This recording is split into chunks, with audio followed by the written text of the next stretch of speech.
make it across the pond and to join us here in Belfast. But for today, we're obviously running our seminar through Teams, and it's great that Shinjini has been able to join us.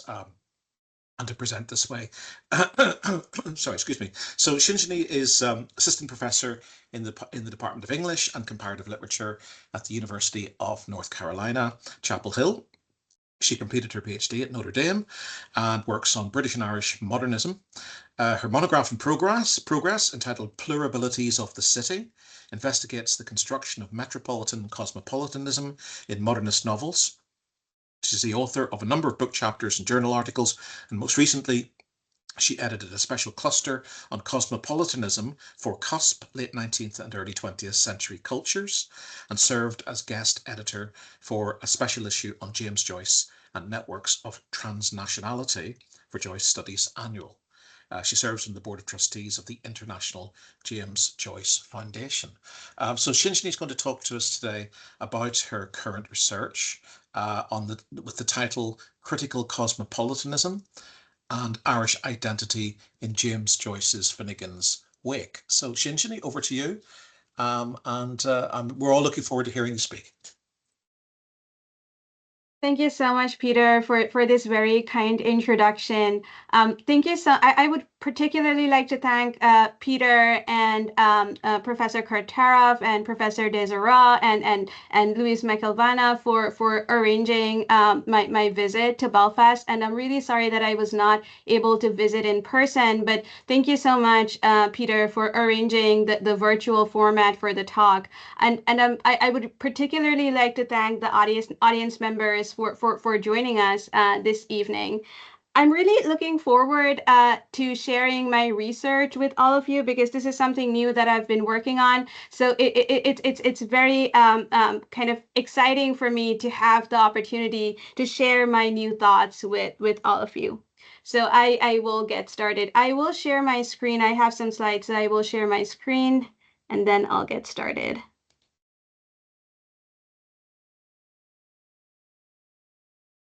Are my slides visible? I just want to confirm. Yeah, that's good, Shinjini. No problem. Okay, perfect. Thank you so much, Peter. So as Peter mentioned, the title of my talk today is Critical Cosmopolitanism and Irish Identity in James Joyce's Finnegans Wake.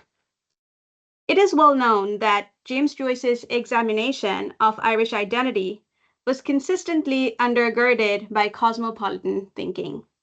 For instance, Joyce's first novel, A Portrait of the Artist as a Young Man, published in 1916, maps out Irish identity in a cosmopolitan model.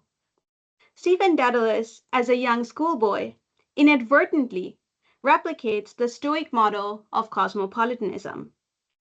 In an attempt to locate where he was, Stephen famously writes on the flyleaf of his geography book, Stephen Dedalus, Class of Elements, Clongowes Wood College, Salins, County Kildare, Ireland, Europe, the world, the universe. The way Stephen locates himself, first in the immediately local, and then gradually expands his sense of situatedness within the vastness of the universe, is reminiscent of the Stoic model of cosmopolitanism. According to the Stoic model, the individual becomes a cosmopolitan or a citizen of the world by transgressing parochial and national boundaries as they generate affiliations through a series of ever-expanding concentric circles connecting the self, the family, local groups, and fellow countrymen, all of which culminate into an ultimate filiation in the largest circle of humanity as a whole. Martha Nussbaum writes that the Stoic model of cosmopolitanism is founded on the humanity we share rather than the marks of local origin, status, class, and gender that divide us. However, she also notes that although Stoic cosmopolitanism urges us to recognize the equal and unconditional worth of all human beings, it does not address how to negotiate with differences of origin and identity and how to form cosmopolitan resistance against political power domination or the authority of the state. Therefore, the Stoic model is not directly transposable to modern times. When young Stephen in Joyce's novel unknowingly invokes the Stoic model of cosmopolitanism, he reformulates it in response to the socio-political condition in late 19th century colonial Ireland. He expresses his initial discomfort with the seemingly intractable scope of cosmopolitan thinking by admitting it was very big to think about everything and everywhere. But he also revises the Stoic model by situating it in a specific national context at a particular historical moment, that is turn of the century colonial Ireland. In Stephen's model, the self, instead of representing a fixed center for the concentric circles, is already displaced from home. Silence replaces Stephen's hometown Dublin. In fact, he's counting the days to go back home for Christmas when he takes a look at his geography book. Family and kinship bonds are supplanted by non-biological affiliations with Stephen's classmates and school. A claim is made for Ireland's decolonization and national autonomy by locating the country within Europe instead of the British Empire. And the scale of the model is made planetary, as it does not end with the world, but locates the world within the universe. Stephen thus transports the classical Stoic model from ancient Greece to modern Ireland and indicates how cosmopolitanism in Ireland is born out of a dialectic between modernity and coloniality. In this way, in Stephen's revised model, cosmopolitanism is generated not only through voluntary movements across the concentric circles of ever-expanding affiliations, but also by navigating the realities of forced and willful dislocation of individuals and communities, colonial structures being challenged by nationalist decolonizing movements, and individuals and communities generating associations ironically inflected by competing disaffiliations from nation, race, ethnicity, class, or gender. In today's presentation, I draw attention to Joyce's last novel, Finnegans Wake, and I propose that Joyce envisioned a post-colonial Irish identity that was crucially constituted by cosmopolitan ideals. Within the cosmopolitan framework, Joyce recast Irish identity in a transnational mold in which colonial and cultural differences persisted as elements of intractable asymmetry instead of dissolving into fictions of unity. Douglas Mao and Rebecca Wolkowitz's landmark PMLA article, The New Modernist Studies, ceremoniously inaugurated the transnational turn in modernist studies in 2008 and emphasized that inspection of colonial conditions constitutes an important characteristic of this critical turn. Joyce Studies has enthusiastically embraced the transnational turn since the 1990s. In fact, scholarship on Joyce has fascinatingly placed in conversation new critical close readings with post-colonial interpretations of Joyce's texts long before the transnational turn was officially inaugurated in 2008. Scholars like Derek Ettridge, Enda Duffy, Vincent Cheng, Luke Gibbons, Andrew Gibson, Marjorie Hose, Declan Kybert, Pericles Lewis, and Emer Nolan have produced a rich array of post-colonial readings of Joyce, which counter readings of nebulous internationalism and closely examine how Joyce grapples with an emergent post-colonial Irish identity made complex by its intersections with transnational geopolitics. In the last decade, post-colonial readings of Joyce have taken an exciting turn, moving beyond a dyadic structure of nationalism versus colonialism and British versus Irish to explore the inherent nuances and anomalies of Joyce's post-colonial transnationalism. Nels Pearson reformulates the nationalism versus colonialism dichotomy as a paradox that he claims haunts Ulysses. For Pearson, Ulysses articulates Irish nationalist commitments, aspirations for decolonization, and desire for fostering transnational relationships as three distinct forces bound up in a triad of conflicts. Arthivadde also unknots the nationalism versus colonialism dyad and examines Joyce's internationalist style beyond the binary of British versus Irish conflict. She claims that Joyce disrupts transnational comparisons among nations that result in generating false equivalences to support nationalist aims. Instead, Joyce's style of alternating asymmetry leads to the development of communities that are inherently disjunctive and not founded on utopian notions of national unity. Similar to Vadde, Philip Sung continues exploring how Joyce renders nationalist transnationalism dissonant and argues that community in Joyce always intermixes hospitality and hostility and therefore can only be imagined through acknowledging an otherness that remains persistently unassimilable within the modern Irish identity. Such postcolonial readings have examined how Joyce imagines postcolonial national identity as pluricentric and entangled in various dissonances and conflicts which cannot be easily resolved, and how the project of forging transnational connections in a postcolonial condition needs to be wary of illusory solidarities and false equivalences between nations. In today's presentation, I ask, how does Joyce's formulation of a cosmopolitan postcolonial Irish identity evolve with the changing colonial condition of Ireland?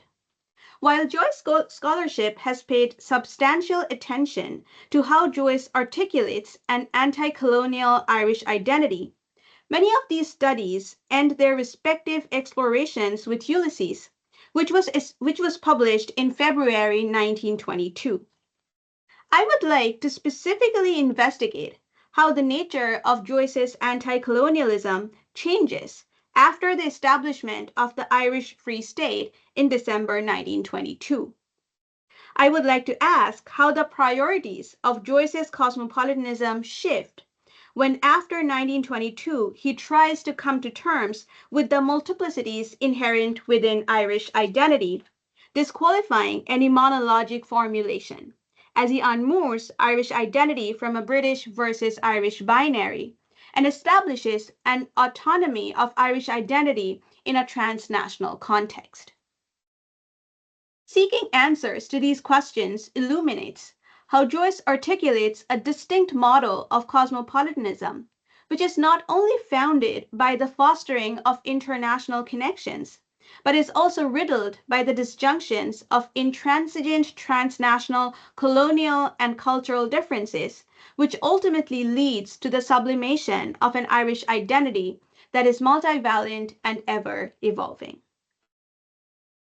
One of the sections in Finnegans Wake in which the intricacies of a nascent postcolonial Irish identity is laid bare is Haveth Childers Everywhere, which is the last part of Book 3, Chapter 3 of Finnegans Wake.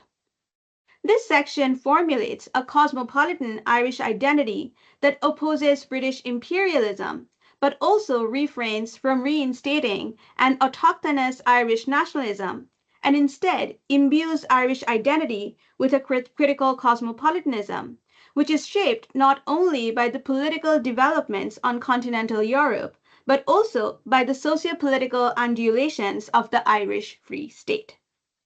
Joyce wrote Finnegans Wake in Paris from 1922 to 1939, a period during which Ireland's postcolonial status underwent significant transformations.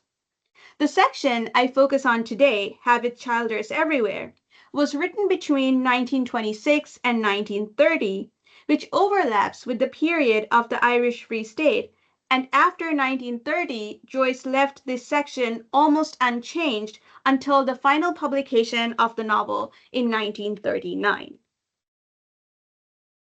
Haveth Childers Everywhere is a crucial section of Finnegans Wake. In this chapter, most major characters and many minor characters reappear to give their jumbled testimonies before the four old men. The chapter opens with Sean, now Jan, sprawling across a hillock in County Meath, and the four old men come upon Jan to judge him. Finally, 8C is summoned, and the chapter ends with 8C's grand soliloquy on city building. 8CE, or Humphrey Chimpton Earwicker, is one of the protagonists of Finnegans Wake, who is a pub owner, and he lives in Chapelizod with his wife Anna Livia Plurabelle, or ALP, daughter Issy, and twin sons Shem and Sean. In his soliloquy, 8CE claims that he built a bustling metropolis for his wife and provides lengthy details of his urban planning. 8CE tries to achieve multiple goals through his speech. He tries to refute all accusations of defamations brought against him. He boasts about his grand skills as a renowned urban planner. He also expresses his love for ALP and vouches that he built the city as a wedding ring for his bride. With the grandiloquence of his soliloquy, he manages to impress the four judges at the end of the chapter. From the very beginning of the soliloquy, 8C identifies himself as a city builder. He greets the judges as Amsterdam, sir, to you. The first alphabets of each word in this sentence construct asti, which is the classical Greek word for city. Moreover, when the section is published as a standalone book in 1930, Joyce wanted a town planner or city historian to write its preface. 8C's identity as a city planner is emphasized when he invokes a long list of city builders and architects, mythical and historical, who are projected as different iterations of himself. He also mentions the names of multiple cities and often brings up local details like street names, landmarks, monuments, and so on. The cosmopolitan breadth of this section is easily discernible, as Joyce incorporates in this section approximately 42 cities from all across the world. In his urban planning, 8C grapples with the many sociopolitical predicaments that riddle the Irish Free State, and he replicates some of the conservatism of the Irish Free State, revises others, and articulates a nascent postcolonial Irish identity underpinned with cosmopolitan commitments. The cosmopolitanism of 8C's city does not espouse a deterritorialized subjectivity which is detached from local cultures. Rather, it constitutes what Rebecca Wolkowitz terms a critical cosmopolitanism that is characterized by a persistent self-reflection, an aversion to heroic tones of appropriation and progress, and a resistance to views from above or the center. In other words, critical cosmopolitanism is essentially non-hierarchical, as it rejects binaries of center versus periphery and parochial versus global. The decentered approach of critical cosmopolitanism fosters as well multiple or flexible attachments to more than one nation or community, resisting conceptions of allegiance that presuppose consistency and uncritical enthusiasm. Critical cosmopolitanism thus enables 8C's city to accommodate various urban cultures and create connections among them without invoking center versus margin binaries or primitive versus progressive hierarchies. In the process of dismantling the center versus margin binary, 8C's city dislocates the hegemony of imperialist discourse, which considers colonial modernity as provincial and belated.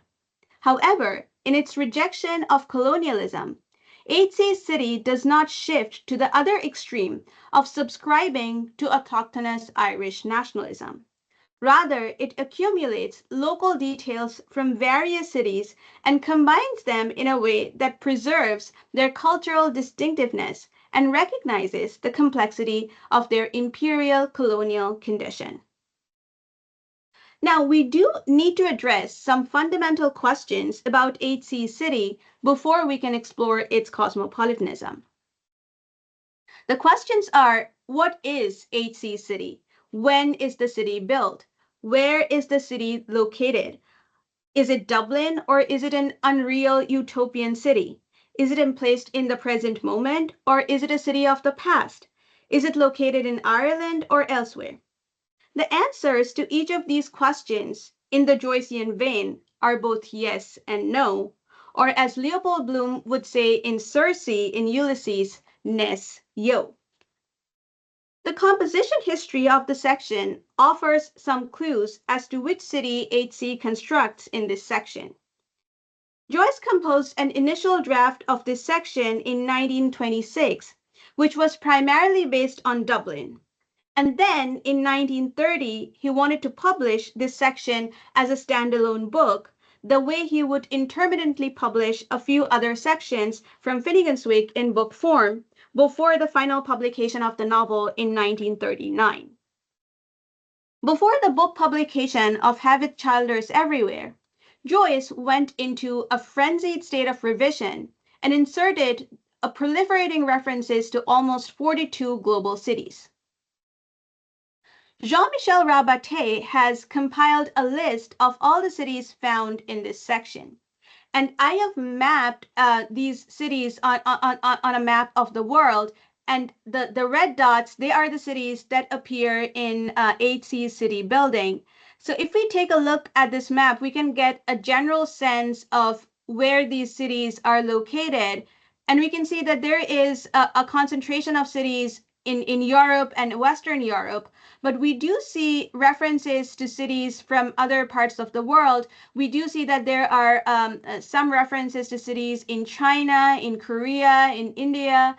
We see a couple of references in South America, and then we see a few references from North America as well. So these city references are actually scattered all over the world. Stuart Gilbert, Joyce's amanuensis in Paris, reports that Joyce consulted the 11th edition of the Encyclopedia Britannica to search for city references. So obviously Joyce himself did not travel to all these cities, but he referred to the encyclopedia. Gilbert recounts in an entry in his Paris journal dated January 30, where he talks about Joyce's process of consulting the encyclopedia. He writes, "At last, Joyce has recommenced work on work in progress. The deluxe edition by ? Soon to come out about the old lady ALP, I think. Another about the city, HC Building, Dublin. 5 volumes of the Encyclopedia Britannica on his sofa.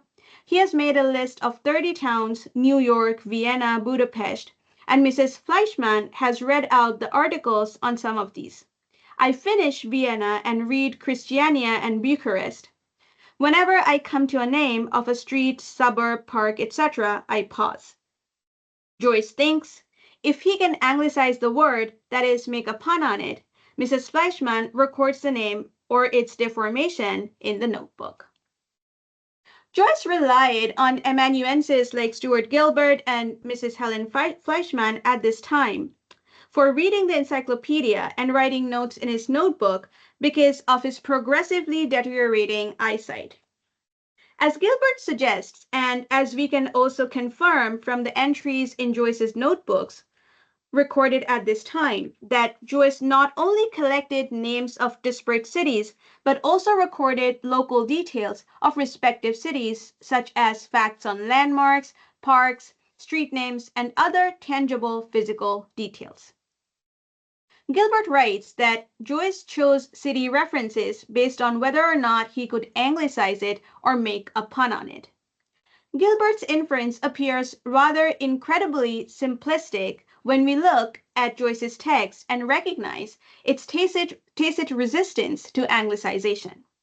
Instead, the city references are turned into Wakean portmanteaus, which highlight different configurations of colonial and cultural differences in HC's city. Gilbert also writes that the section recounts HCE Building, Dublin. It is indeed true that in its initial draft, Have It Childers Everywhere was largely about HC building a city that is very similar to Dublin. But after the revisions in 1930, references to Dublin are inseparably merged with allusions to other cities, and therefore it cannot be definitively said that the city HCE is building is Dublin alone. With reference to the textual genetics of the section, Jean-Michel Rabatte writes that the city HC builds in this section is a universal city based upon Dublin that becomes a dream landscape upon which all the cities in the world can be superimposed.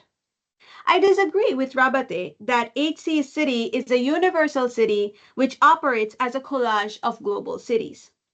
Assuming HC builds a universal city bears the implication that disparate city references are coalesced into a narrative of peaceful unity in his city building. I suggest that HC city has contrapuntal local commitments in Dublin and global affiliations with other cities in the world, which makes it cosmopolitan. When we examine the ways in which HC carefully curates a wide variety of local details from global cities, and the way he carefully preserves their individuality without subsuming them in a monolith, we come to discern the cosmopolitan underpinning of HC city. Understanding HC city as a cosmopolitan rather than a universal phenomena assists us in examining the city, the location of which is dispersed across the world and which also encapsulates transtemporal connotations. Let's take a look at an example of Joyce's compositional process of how he compiled HC city from the Encyclopedia Britannica. Here are some of Joyce's notes on various cities taken from the Encyclopedia Britannica. These are published in the SUNY Buffalo Joyce notebooks, and this image is taken from the notebook 6B29. So we can see that these notes are taken in different hands. Some of them are taken by Gilbert, some of them are taken by Miss Fleischmann, some of them are even taken by Joyce's daughter, Lucia. So we can see the variety of hands over here as well. So in this page, in particular, the notes are on Washington, D.C. The entries from the top to bottom, they read 123 Street, Capitol, Sheridan Circle, F Street, L'Enfant, Mall, White House, Beautification, Park-like, and Belfast Row. Belfast Row is an anomaly because it does not appear under the entry on Washington, D.C. in the Encyclopedia Britannica.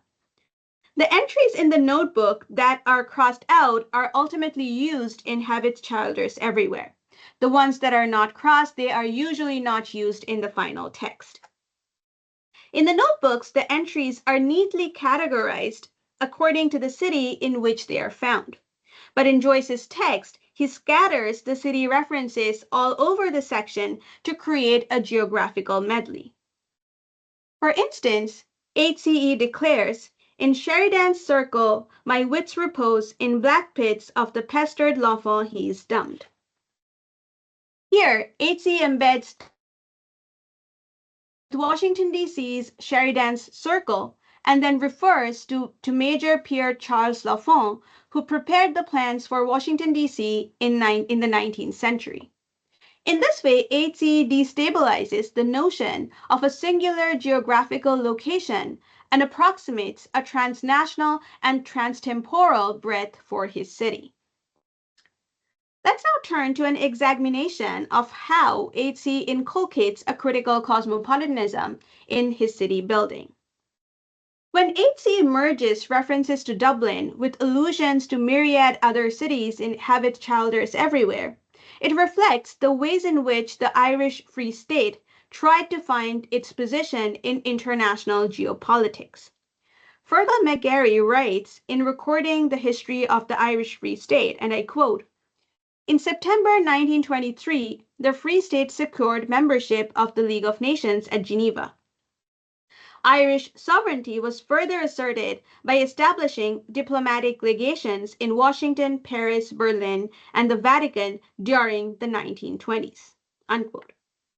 When HCE juxtaposes Dublin with other global cities similar to the Irish Free State, He establishes Ireland's autonomous identity, which is not reliant on the colonial authority of England. He diminishes British imperial hegemony and positions Ireland as an independent agent in the global dynamic of geopolitics. HCE's concerted effort at subverting British imperialism becomes apparent when he introduces himself to the four judges at the beginning of the section. He says, "I am known throughout the world wherever my Alt English's Anglo-Saxon is spoken." In claiming that he is known throughout the world, HC assumes a cosmopolitan identity right at the outset. Then he adds that he is known wherever my good All English's Anglo-Saxon is spoken. In the first draft version, this statement appears as "I am known throughout the world wherever good English is spoken." The first draft version of Finnegans Wake obviously undermines HC's cosmopolitan identity by limiting it only within the Anglophone world. In the revised version, HC resists the Anglicization of his identity and echoes the Free State's commitment to de-Anglicization. In All Englishes, Joyce combines the name of Sir Joshua Allen, who served as the Lord Mayor of Dublin in the 17th century, with the German word Altenglisch, meaning Old English. Further, he refigures Anglo-Saxon as Anglo-Saxon, which is a combination of German lax meaning salmon and Ashen meaning axis. By defamiliarizing and deracinating All Englishes and Anglo-Saxon from their Anglophone roots, HC begins his cosmopolitan city building through decentering the imperial authority of England. HCE's city builder identity comes to the forefront from the very beginning of Have Its Childers Everywhere, when he prefaces his survey of the modern city with a description of medieval Dublin. He closely echoes the entry on Dublin in Holinshed's Chronicles, as we can see on the slide here. HC's invocation of Holinshed's Chronicles reminds one that modern Dublin has long-standing medieval roots. It also draws attention to the moment of inception of active city planning efforts in Dublin in the Middle Ages and how HCE sees himself as a successor to these efforts. In this way, HC draws attention to the long-standing history of city planning in Dublin. His merging of the past and the present emphasizes his Janus-faced pluperfect city planning, which opposes the imperialist logic of progress and development, which always aspires to future modernity by denigrating the past as pre-modern and hence always in need of improvement. HCE delegitimizes such modern versus pre-modern dichotomy implicit in an imperialist epistemology and signals toward a decolonial vision of his city where the past and the present become concurrent. One of the principal colonial notions that HC subverts is the English imperialist notion of the Irish as a primitive other to the English colonialist. Len Platt observes that based on a purely ideological race history, a hierarchy was established between the modernized English and the primitive and uncivilized Celts. The country versus city binary was soon inserted in this modern versus primitive dichotomy between the English and the Celts. Vincent Cheng points out that the English colonialist perspective always associated the Celts with the countryside and did not regard them as participants in metropolitan modernity. Urban development was an exclusively English domain. Cheng comments, and I quote, "The English imperial discourse had long fashioned the Irish as a primitive and uncivilized Celtic other that served as a convenient foil for the supposedly civil and civilized English citizen." Unquote.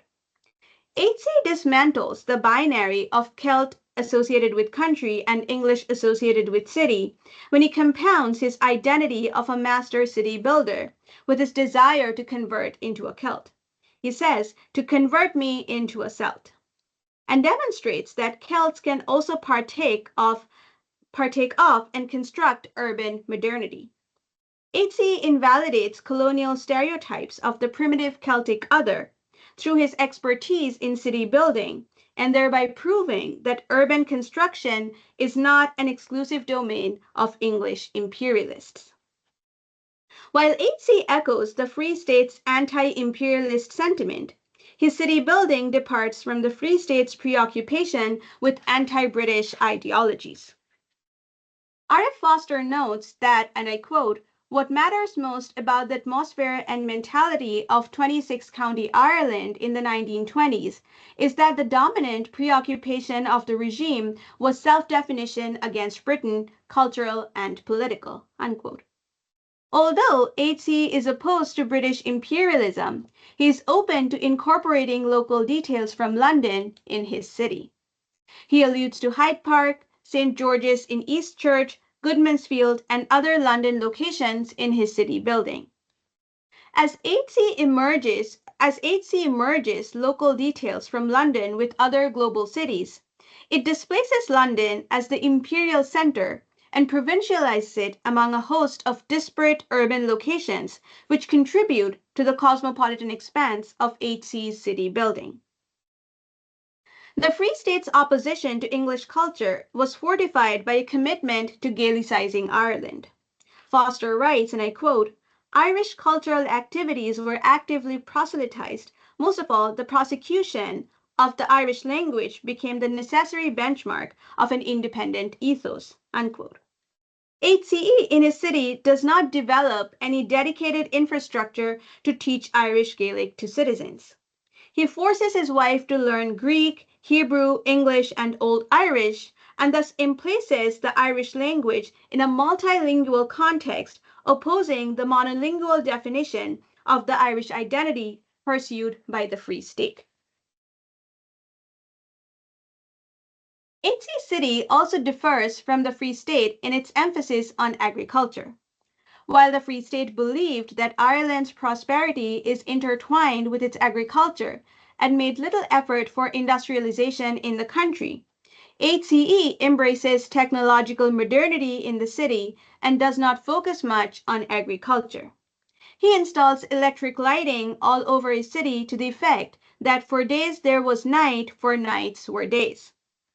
He claims, "I hung up at Yule my dwindling lunasas, helped of kettle flashnose, of the superwhore of my frigid one, Columba mia, Formosa mia, in west windy Tard Strait and Elgin's marble, halls lamping limp from black to block." In Dwindling Lunas, he refers to the moon and also makes an allusion to the medieval Gaelic harvest festival of Lunasa. He then combines the reference to a long-standing Irish festival with present-day locations in New York City and Paris, like West 23rd Street and Les Halles Food Market, respectively. By merging Ireland with global locations, he makes a claim for the city's hybrid modernity, in which he blends the old and the new instead of eliminating one in favor of the other.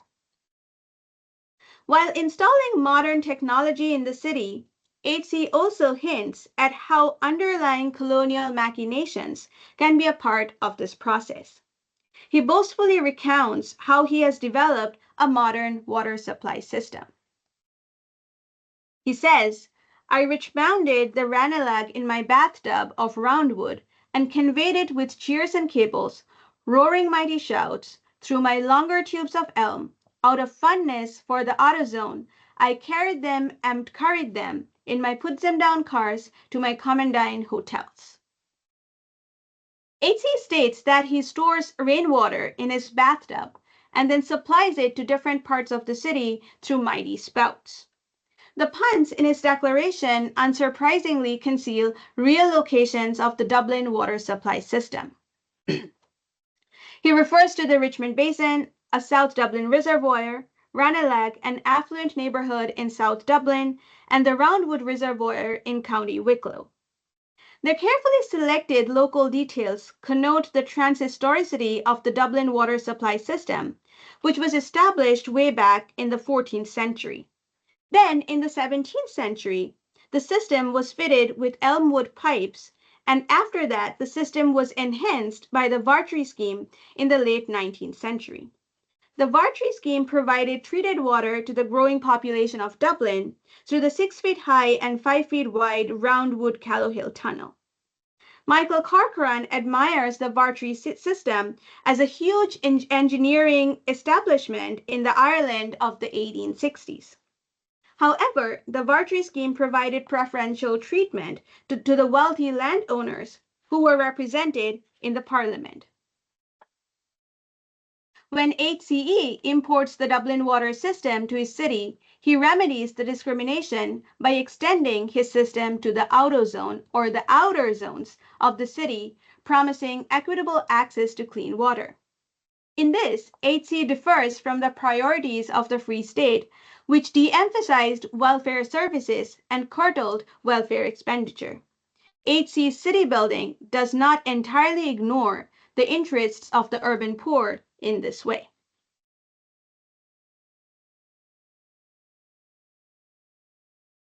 HCE after this makes a geographical leap and combines the Dublin water supply system with the tram system in Rangoon or presently Yangon in Myanmar.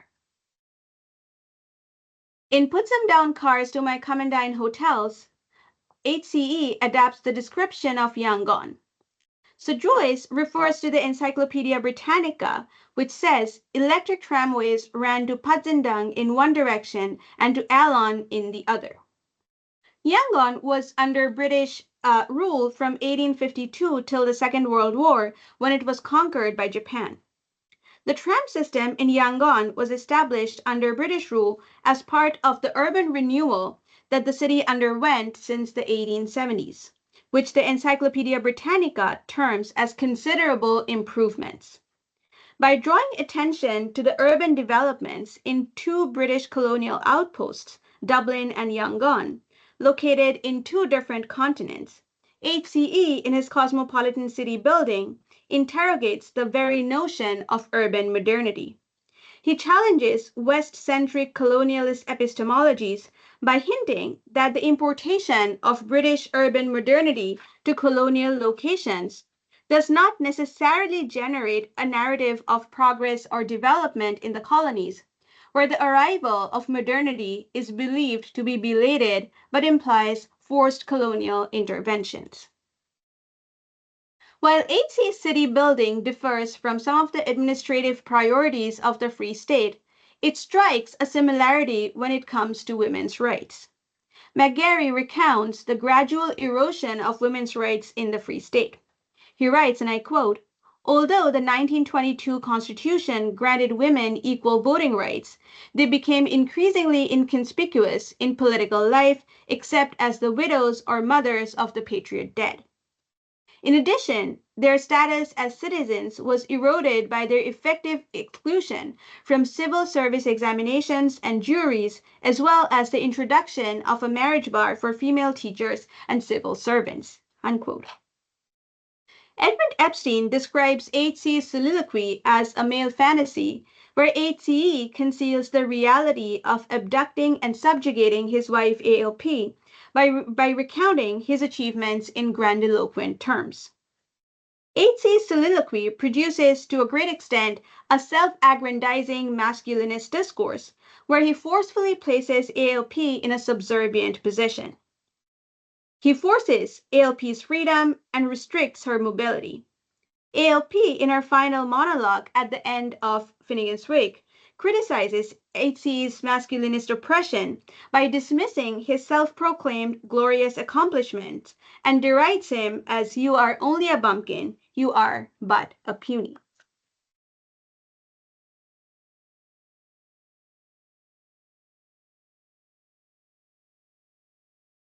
In addition to echoing the Free State's lack of attention to enhancing women's rights, HC City also replicates the Free State's complex relationship with imperialism.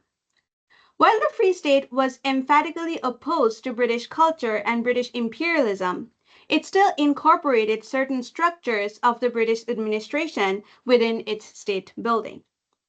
Somewhat similarly, while HC City opposes imperialist exploitation, it does occasionally find itself susceptible to enacting imperialist subjugation of minorities. For instance, HC boasts of building cloud-capped towers in his city by building St. Michael's Church in Dublin, the Eiffel Tower in Paris, the Woolworth Building in New York City, and the campanile of Trinity College Dublin. And he states that I raised a dome on the wherewithouts of Mican, by awful tours my well-worth building sprang sky-spearing spires. But when he refers to the Woolworth Building, he remains silent about the violence of settler colonialism and how New York City is built on land appropriated from the native nation of the Lenape people. Furthermore, his allusion to Calcutta, now Kolkata, at a different moment in his city planning, makes the itineraries of dispossession even more pronounced. HC states, I abridged with dom-fine Norsemanship till I had done abate her maiden race. The references to Moidan, a vast open park in Calcutta, lays bare the colonial history of the city. Moidan is located in a neighborhood formerly known as Shahipara, literally the neighborhood of the British. Shahipara was known as such before the independence of India because most residents in the area were affluent Britishers. The construction of such neighborhoods in colonial Kolkata was often executed at the cost of evicting impoverished native residents from the area. The reference to Maidan thus indicates that the complex colonial past of Kolkata entails the widespread dispossession of native communities by colonial powers, with which HC city building is also occasionally complicit. Interestingly, when alluding to Maidan, HC mentions his Norsemanship and draws attention to his Viking heritage. As a Viking rover, he has also raided the coast of Ireland to establish my tenure of office and my toils of domestication. HC admits that his settlement in Ireland has contributed to the displacement of native communities. The references to HC's Viking heritage among his other multiple lineages suggest that most colonial urban locations bear witness to unique instances of colonial dispossession, and the construction of urban modernity is often achieved at the cost of inflicting colonialist violence on various marginalized communities. In conclusion, Having Childers Everywhere articulates a postcolonial Irish identity in the making that embodies many of the dilemmas and concerns of the Irish Free State. The Free State comes close to obtaining sovereignty for Ireland, and yet its lingering affiliation with Britain makes sovereignty elusive. In such a liminal position, the Free State seeks to examine its postcolonial identity by trying to place itself on equal footing with Britain and consolidates its autonomous identity as a nation with global affiliations. Having Childers Everywhere does not resolve the dilemmas of an emerging postcolonial Irish identity. Instead, it articulates an Irish identity undergirded by a critical cosmopolitanism, which has concurrent local attachments and global connections. HC City Building reveals how postcolonial Irish identity bears the polyphony and asymmetries of multifarious cultural and colonial differences, which are marked by intrinsic aporias that make Irish identity multivalent. Thank you so much.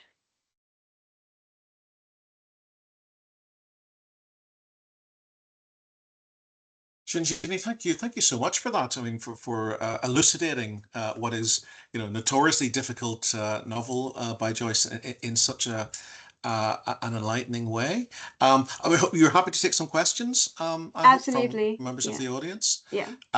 So let's open it up. Who would, if you want to ask a question, you can raise your hand digitally or type a comment into the chat box, whichever way you prefer. I'm looking at Eamon here, Slavin's with me in the room, so it's going to ask the first question.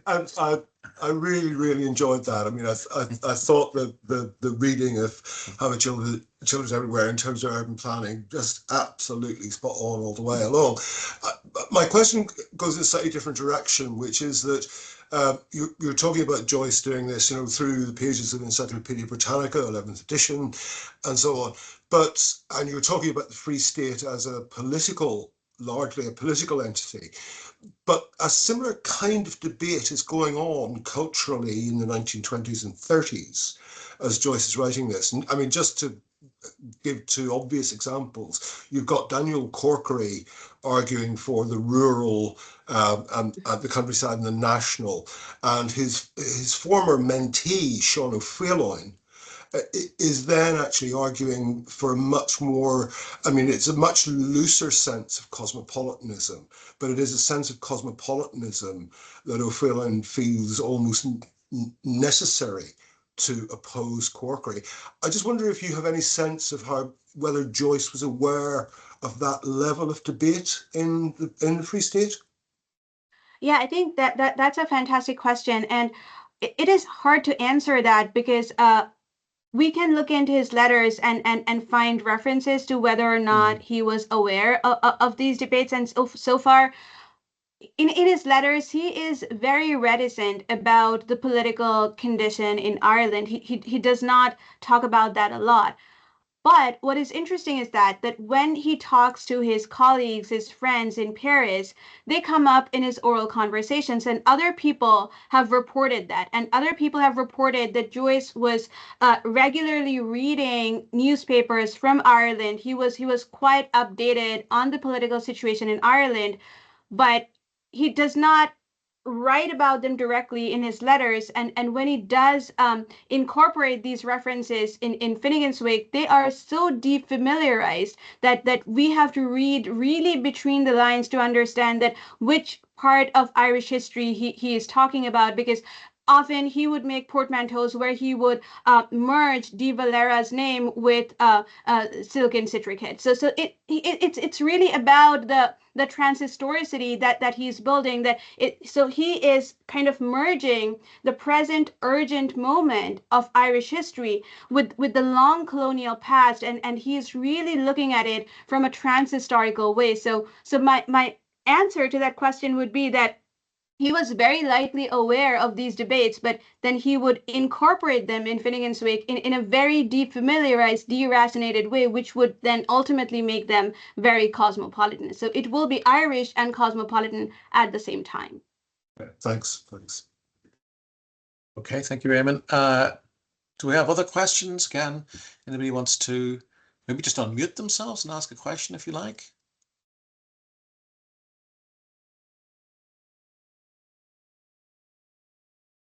Yep, who's that? Margaret. Hi, it's Margaret O'Callaghan. I'd just like to say that was an unbelievably brilliant paper. Thank you so much. It's amazing. And also, it's a pity we can't actually all meet today, or we're not there in person. I'd just like to say that there's a book coming out over the next couple of months by Frank Callanan. It's called Joyce's Politics, and it's being published by Princeton. And I think you would find it of very considerable interest. But just to say, your paper is amazing, brilliant work. Thank you so much for this very useful information. I didn't know about this upcoming book. This is really helpful, because I mean the previous Joyce's Politics, which is fantastic, by Manganiello, and it's really kind of one of those founding readings of Joyce scholarship. But since then, I've been wondering that why aren't people writing more directly about Joyce's Politics, and now that kind of desire has been answered. So thank you so much for sharing this information. I'll get in touch with you and give you further details, but it's Princeton and it should be out. It's Frank Callanan, and it should be out in about March or April. I can't wait. Thank you so much for this. It's brilliant too. That's great. Thank you very much, Margaret. Thank you. So I might ask a question, Shinjini. I'm not an expert in this field at all, but I mean, you spoke about the importance of Joyce's amanuenses in Paris to his creative process and how dependent he was becoming on them. But that in your reading, like they perhaps frequently misunderstood what he was doing with the source material. I mean, is there a wider intellectual circle that Joyce is kind of bouncing ideas off? Is there a reading group of some sort, perhaps a cosmopolitan reading group in Paris, who are perhaps responding to his drafts or to the revisions leading to the publication of this subsection of Finnegans Wake in 1930? Yeah, so he was not supposed to stay in Paris for 2 decades. So before this, he was in Trieste, and then after the First World War, Trieste had transformed entirely. It was not very intellectually stimulating. So Paris did not like to stay there anymore. He wanted to go elsewhere.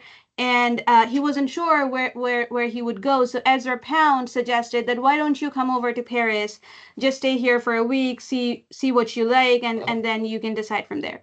So he came over intending to stay for a few days, and he stayed for a couple decades. So what made him stay in Paris was this, as scholars would say, this little circle of kindred minds, because Paris at this time, it is the center of avant-garde art and avant-garde literature. So Joyce is surrounded by Ezra Pound, T.S. Eliot, Sylvia Beach. So he has all these intellectual interlocutors at this time, which really creates for him this very intellectually stimulating environment.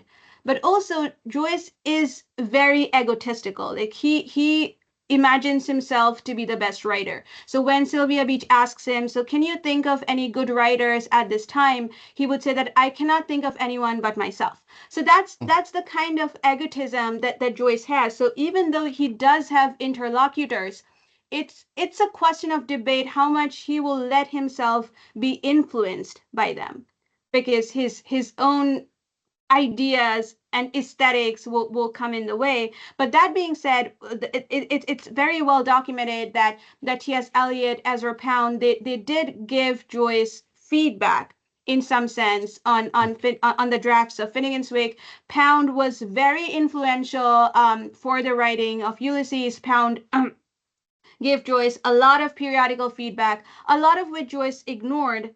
And he did the same for the drafts of Finnegans Wake as well. But there was that intellectual conversation going on between Joyce and other modernists at this time. And Catherine Flynn has a wonderful monograph on this. It's called the Matter of Paris, where Flynn talks about this intellectual environment that Joyce was inhabiting in Paris, and how this is influencing his compositional and aesthetic practices. Great, thank you. Okay, do we have other questions? Anybody else want to ask anything?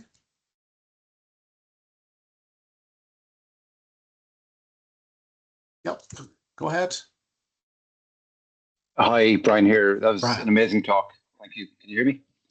Yes. Yep.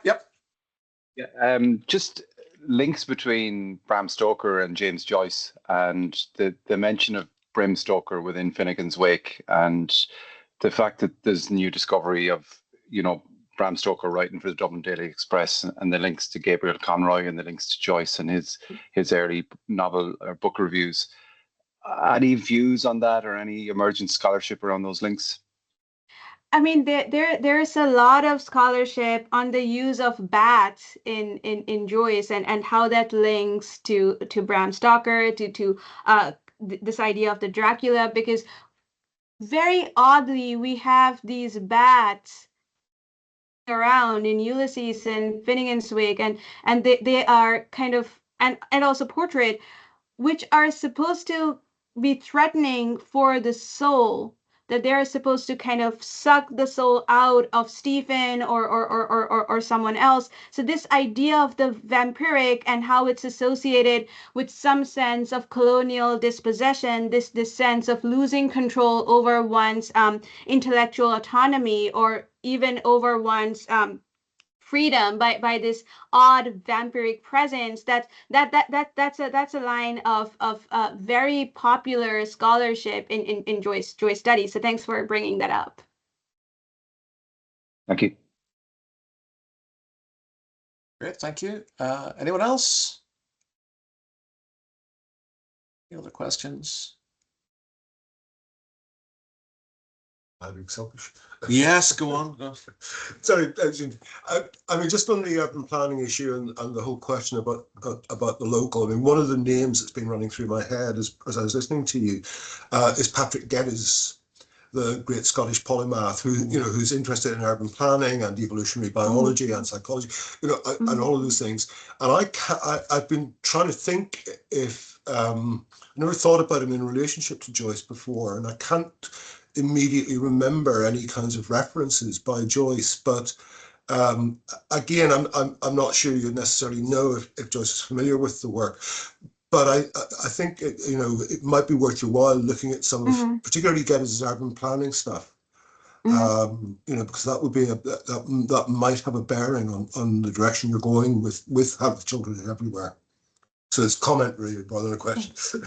Yeah, I mean, thank you so much for that very helpful comment. And I need to go back and take a look at the list of urban planners that HCE is mentioning in Have a Childers Everywhere, because he is mentioning close to 30 urban planners, and I need to go back to the list and see if Patrick Geddes is mentioned there.